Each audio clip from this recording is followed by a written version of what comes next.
Quality और consistent performance के लिए सिर्फ सिल्वर पंप्स एंड मोटर्स, नाम याद रखना। ઇકો ઝોનને લઈને આકોલવાડી ગામે બેઠકનું આયોજન થયું। 24 ગામના સરપંચો સહિત આગેવાનોની બેઠક મળી। બેઠકમાં ઇકો ઝોન નાબૂદ કરવા માટેની ચર્ચા કરવામાં આવી। આગામી દિવસોમાં સરકાર સામે લડવાની ચર્ચા કરવામાં આવી। તો છેલ્લા ઘણા સમયથી ખેડૂતો વિરોધ કરી રહ્યા છે ઇકો ઝોનને લઈ।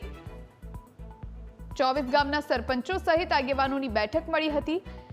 બેઠકમાં સરકાર સામે લડી લેવાના મૂડમાં લોકો દેખાયા છે। ઇકો ઝોનને લઈ અને આકોલવાડી ગામે બેઠક યોજાઈ। 24 ગામના સરપંચો સહિત આગેવાનોની બેઠક યોજાઈ હતી। બેઠકમાં ઇકો ઝોન નાબૂદ કરવા માટેની ચર્ચા કરવામાં આવી।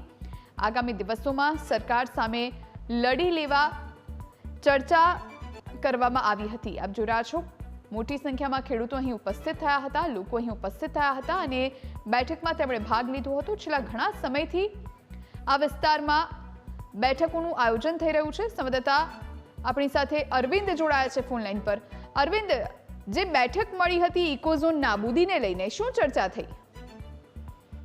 ચોક્કસ જો જણાવું તો તાલારા તાલુકાના આકોલવાડી ગામે આજે 24 ગામના સરપંચોની ઇકો ઝોન બેઠકમાં એક બેઠક યોજાની હતી। ખાસ કરીને આગામી દિવસો મહાસંમેલન યોજાશે છે તે વિસાવદર ખાતે એક નક્કી થયું છે કે આવતા દિવસોમાં તેમનું એક મોટું સંમેલન યોજાશે અને દરેક ગામમાં એક રથ જાગૃત રથ ફરશે તેવી મિટિંગમાં એક મિટિંગ યોજાતા હતી ને જે 24 ગામના જે સરપંચો છે તેને એક ઠરાવ કરવાની પણ ગામજનોએ અપીલ કરી છે। અને ખાસ કરીને જે આગેવાનો હતા તે રાષ્ટ્રીય મુદ્દો ન બને, કોઈ પણ સ્થાનિક નેતા આમાં એક ગામના સ્થાનિક નાગરિક તરીકે ભાગ લઈ અને કોઈ પણ રાજકીય વર્ગ ન આપવામાં આવે તેવું એક મિટિંગમાં કહેવામાં આવ્યું હતું। જી અરવિંદ, જાણકારી આપવા માટે